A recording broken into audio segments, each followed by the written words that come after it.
Alam mo ba na magkapatid din ang fatty liver at mataas na uric acid? Pareho silang galing sa isang ugat, insulin resistance.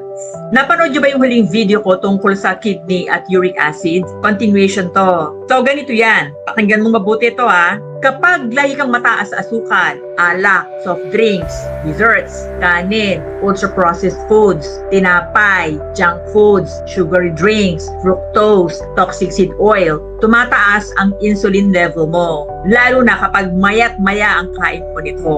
Pag malimit na mataas ang insulin level mo, ang atay mo ay nagsisimulang mag-ipon ng taba. Ang resulta, fatty liver. At habang tumataba ang atay mo, nagiging overactive naman ito sa pagpuproduce ng uric. Ang atay kasi nagbe-breakdown ng purines into uric acid dahil kailangan naman talaga natin ito sa tamang amount. Kapag inflamed ang atay dahil sobrang taba, overproduced ito sa uric acid. Pero humihina naman ang kakayahan ng katawan mo na ilabas ito dahil inflamed nga ang atay.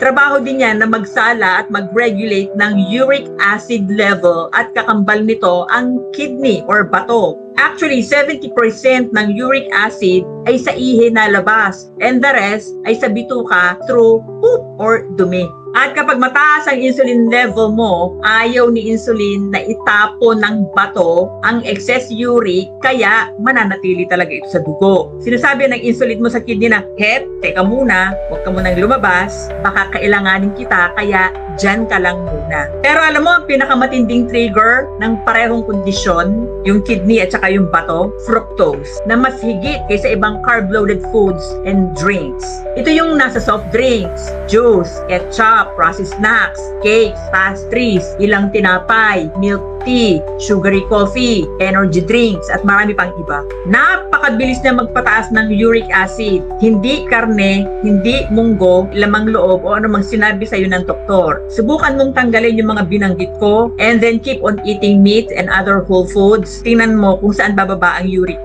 To summarize, fatty liver, gumagawa ng sobrang uric pero konti lang ang nasasala. Bato, nahihirapan magtapon ng uric dahil may nag-hold sa kanya o pumipigil. Cell mo, nai-inflamed, napagaan joints, nanganganak ng ibang sakit tulad ng hypertension. And last, yung high insulin level mo, yun yung tunay na salarin sa overproduction at retention ng dalawang organ na to, yung kidney at saka yung atay. Sa madaling salita, ang tunay na salarin, insulin resistance, na bunga ng pagkain na binanggit ko kanina. Kung gusto mong bumaba ang uric acid level mo, kailangan mong ibaba ang insulin para magtrabaho uli ng wasto ang atay at bato. Itama mo ang palyadong metabolism para maging maayos ang daloy ng trapiko sa loob ng katawan mo. Hindi nagtatrabaho ng dugo lang, atay lang, bato lang, insulin lang. Hindi. Sama-sama yan para mabuhay ka.